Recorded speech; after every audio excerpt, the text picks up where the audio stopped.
Union Health and Family Welfare Minister J.P. Nadda has virtually inaugurated Tobacco Cessation Center at Regional Institute of Medical Sciences RIMS today.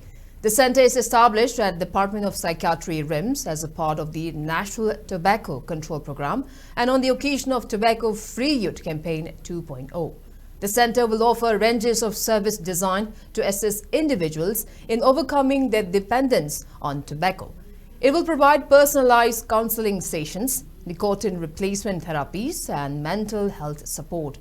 Director of RIMS, Professor G. Sunil Kumar Sharma, Medical Superintendent of RIMS, Professor N. Sanjeev, Head of Psychiatry Department RIMS, Dr. S. Gozendra, Head of Clinical Psychology Department RIMS, Dr. Samita, along with faculties, staffs, students of RIMS attended the program.